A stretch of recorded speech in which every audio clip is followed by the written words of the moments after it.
Caros irmãos e irmãs, celebramos neste domingo aquela passagem de Jesus montado numa jumenta que entra em Jerusalém e é aclamado por toda a multidão. Uma multidão de curiosos se junta, pois, a essa caminhada de Jesus. E alguns deles aclamam Jesus: Hosana, o filho de Davi. Hosana, o filho de Davi. Reconhecem que Jesus é filho de Davi, aquele rei tão importante para Judá e para Israel. Durante o seu reinado, a paz. Teve muitas guerras, mas ele, vencendo todas as guerras, instaurou a paz tanto sobre Judá como sobre Jerusalém. Jesus é aclamado como filho de Davi e, de fato, era descendente de Davi, por parte do seu pai José. José, era descendente de Davi e passou também essa descendência para Jesus. Há uma coisa que chama profundamente a atenção, e é que, se compararmos as duas leituras do Evangelho que hoje foram feitas, vamos descobrir que na primeira leitura o povo aclama Jesus, se alegra com a entrada triunfante de Jesus. Jesus entra como costumavam entrar os poderosos, só que de um jeito diferente. Ele não vai num cavalo bonitão, ele vai num animal realmente simples, tá? E ele também, embora seja aclamado, ele entra como humilde. É Jesus que começa assim o que será o seu fim, o que nós conhecemos como a sua paixão. Na quinta-feira, 5 dias depois, esse mesmo povo que o aclama e grita, Hosana, o filho de Davi, e sai gritando e colocando mantos pelo chão para que passe o rei, esse mesmo povo vai gritar, crucifica-o, crucifica-o. E esse é o grande contraste que nós encontramos entre a entrada triunfal neste domingo de Ramos de Jesus em Jerusalém e 5 dias mais tarde que vai ser condenado à morte, vai ser crucificado. Isso nos desconcerta um pouco porque pensamos, como é possível que um homem aclamado 5 dias antes agora seja condenado à morte? E isso é possível, em parte pela incitação das autoridades judaicas, que não aceitam resgatar Jesus, preferem que um assassino como Barrabás seja libertado, não aceitam que Jesus realmente seja libertado. Por quê? Porque Jesus os compromete muito mais. O Barrabás era um assassino, sem maior implicação. Mas Jesus os compromete porque denuncia a sua falsidade, denuncia a sua religião com fundamentos, baseada em fundamentos falsos, de um Deus que não conhecem, porque os judeus não conheciam verdadeiramente Deus.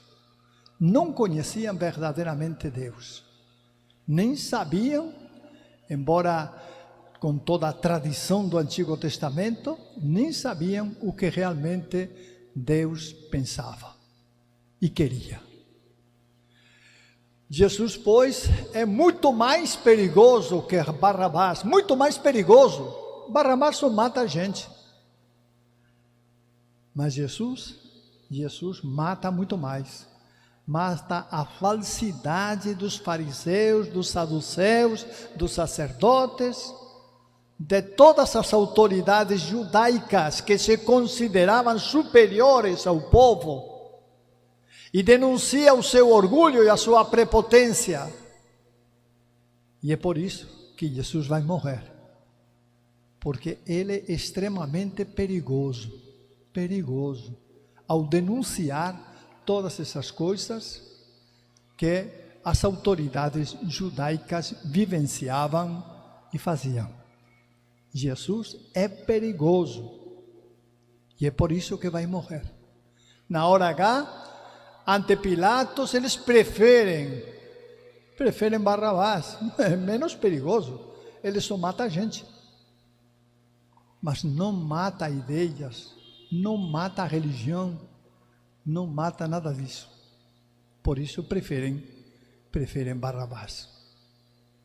Pois bem, o povo que aclama Jesus neste domingo, 5 dias depois, vai gritar: crucifica-o, crucifica-o, indicando a morte com a qual Jesus vai morrer. Aliás, os romanos tinham esse costume de crucificar. A cruz não matava imediatamente. Matava porque a respiração falhava, já que o peso do corpo não permitia que o crucificado respirasse tranquilamente.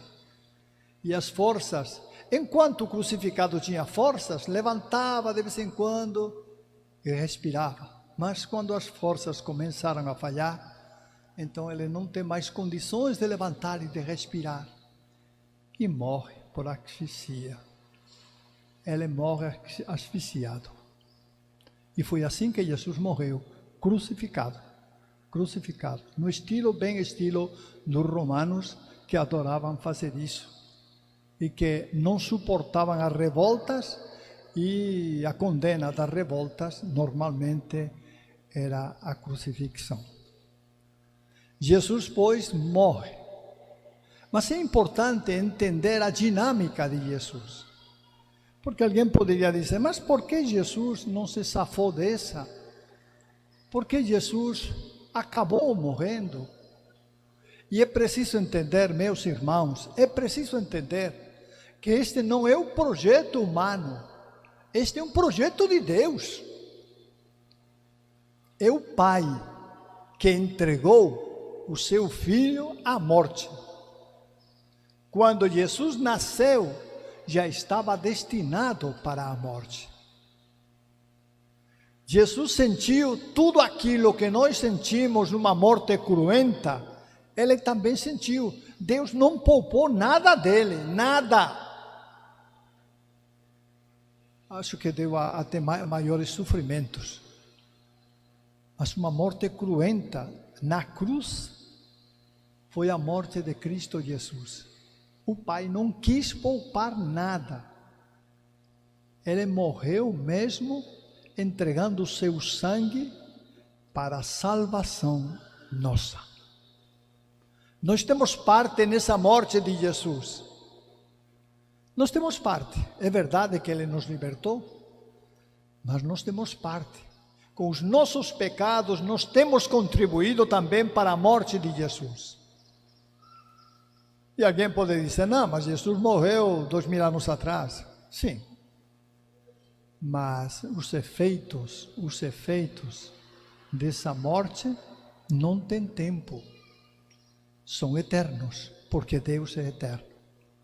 E o Pai quis que o seu Filho morresse por todos e cada um de nós. Não estamos livres, não. Todos somos culpados pela morte de Cristo Jesus. É muito fácil dizer: não, mas os culpados foram os judeus, foram eles que mataram.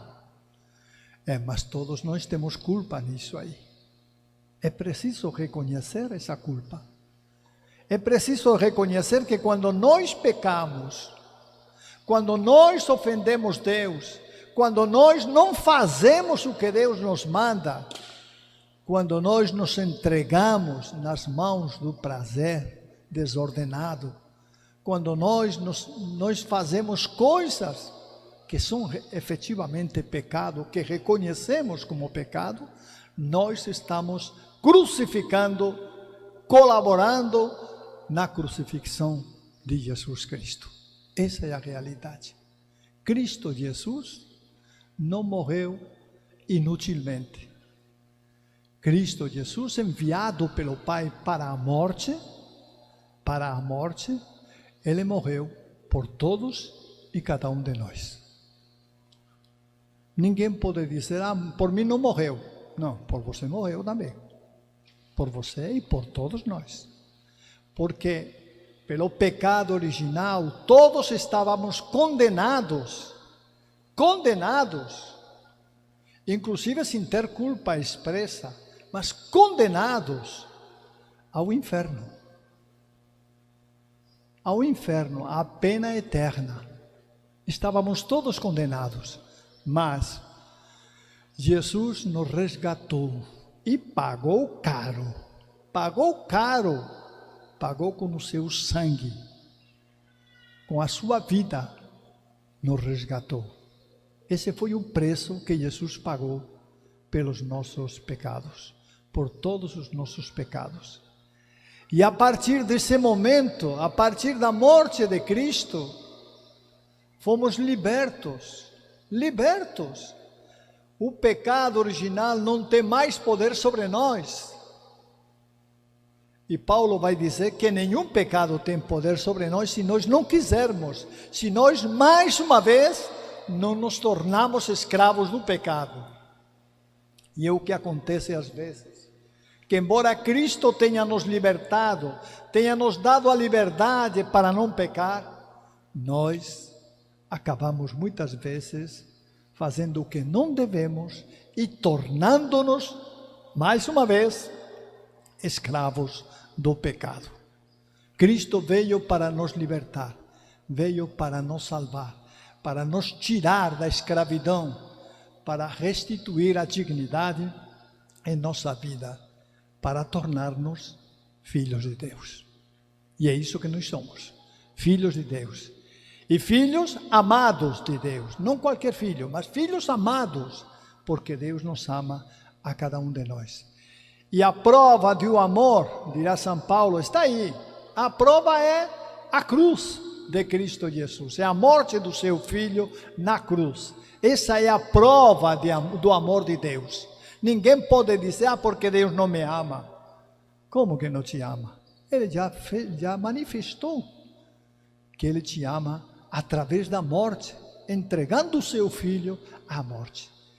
Esse é o sinal do amor de Deus em nossa vida. Meus irmãos, é preciso reconhecer que nós, sendo pecadores, somos também amados por Deus. Não neguemos nunca o amor que Deus nos tem, porque Ele nos ama. Ninguém pode dizer, Deus não me ama, ou Deus ama os outros, mas a mim não, Ele não me ama. Não, Deus te ama também. Deus te ama, porque Deus nos ama a todos nós, e a prova está aí. É a morte do seu Filho por toda a humanidade do passado, a humanidade do presente e também do futuro. Gostaria de falar uma palavrinha hoje também sobre a campanha que hoje estaremos iniciando.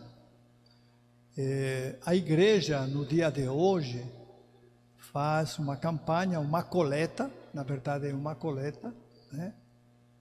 Onde se recolhem doações, dinheiro, para a campanha da fraternidade. A campanha da fraternidade que neste ano tem um lema muito significativo na realidade em que vivemos no Brasil, onde há muitas famílias que passam fome, pode ser que em nossa casa nós não passemos fome, mas tem muita família que passa fome e necessidade. Então a igreja quer que nós nos tornemos sensíveis a esses pobres. Por amor de Cristo Jesus. O que nos motiva é sempre o amor de Cristo Jesus, o amor de Deus é que nos deve motivar. Se eu dou R$1 para a campanha da fraternidade, que seja motivado pelo amor de Deus. Porque, em definitiva, nós não fazemos isso simplesmente porque o pobre é bonitinho. Não. Ou é do nosso agrado. Não. Nós fazemos isto como gesto de solidariedade por aqueles que têm poucos recursos, que passam necessidade, por amor a Cristo Jesus. O que nos motiva é o amor a Cristo Jesus. Assim como Ele morreu por nós, nós também queremos repartir alguma coisa do que nós temos para os que não têm nada ou quase nada. Então, quero lembrar aos irmãos que neste dia, na hora quando passem a sacolinha, esse resultado, tudo que se recolher nesta celebração e na celebração da noite também, é para a campanha da fraternidade. Será enviado para a CNBB, que é quem coordena esta campanha, e ela o destinará para projetos que visem matar a fome do povo brasileiro. Agradeço desde já a colaboração de todos vocês, sei que vocês vão ser generosos e que realmente vão colaborar com aquilo que você realmente pode. Muito obrigado a todos.